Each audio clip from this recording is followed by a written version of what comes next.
అందరికీ హాయ్ అండి. ఈరోజు గుప్పెడంత మనసు సీరియల్ ఎంతమంది చూశారు అండ్ సీరియల్ కోసం ఎంతమంది వెయిట్ చేస్తున్నారు ఈ వీడియో కింద కామెంట్ చేయండి. ఎవరైతే ఫస్ట్ టైం చూస్తున్నారో నా ఛానల్ సబ్స్క్రైబ్ చేసుకోండి అండ్ వీడియో స్టార్టింగ్ నుంచి ఎండ్ వరకు స్కిప్ చేయకుండా కంప్లీట్గా చూడడానికి అయితే ట్రై చేయండి. ముందుగా రంగా అయితే శైలేంద్రతో వెళ్ళడానికి ఒప్పేసుకున్నాడు అండ్ శైలేంద్ర కూడా రంగాకి డబ్బులు అయితే ఇచ్చాడండి. రంగా ఆ డబ్బులని బుజ్జికి ఇచ్చి తను ఎక్కడికి వెళ్తున్నాడో చెప్పి ఆ విషయం ఎవరికీ చెప్పొద్దని బుజ్జితో చెప్తాడు. అలాగే నిన్నటి ఎపిసోడ్లో వసుధార తాను పోగొట్టుకున్న రింగ్ కూడా రంగా బుజ్జికి ఇచ్చి ఆ సార్తో దిగిన ఫోటోని కూడా వసుధార మేడంకి చూపించు, అప్పుడు వసుధార మేడమే ఒక నిర్ణయానికి వస్తారు అని రంగా బుజ్జితో అయితే చెప్పాడు.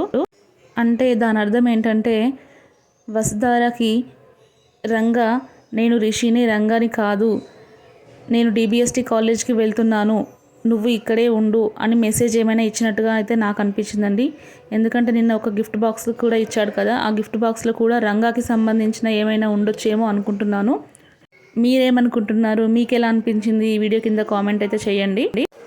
ఫైనల్గా రిషి తిరిగి తన కాలేజ్కి వెళ్తున్నాడు.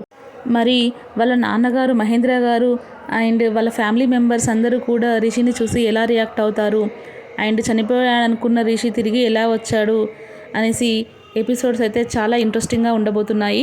దేవయాని అండ్ శైలేంద్రలతో తను రంగాలా యాక్ట్ చేస్తూ వాళ్ళ మీద జరిగిన అటాక్స్కి కారణం ఏంటి, తన తల్లిని జగతిని చంపింది ఎవరు, వాళ్ళ ద్వారానే తెలుసుకోవాలని నేను అనుకుంటున్నాను. కానీ సీరియల్ ఎండ్ చేస్తారు అంటున్నారండి. సీరియల్ ఎండ్ చేయకుండా సీరియల్ ఇంకా కంటిన్యూ చేస్తూ వాళ్ళ మీద రివెంజ్ తీర్చుకొని అండ్ రిషిదారుల బంధాన్ని కూడా తిరిగి మళ్ళీ స్క్రీన్ పైన చూపిస్తే గుప్పెడంత మనసు సీరియల్ ఫ్యాన్స్ అయితే చాలా హ్యాపీగా ఉంటారు కదండి. గుప్పెడంత మనసు సీరియల్ గురించి ఇంకా లేటెస్ట్ అప్డేట్స్ కోసం నా ఛానల్ని అయితే సబ్స్క్రైబ్ చేసుకోండి. Thank you.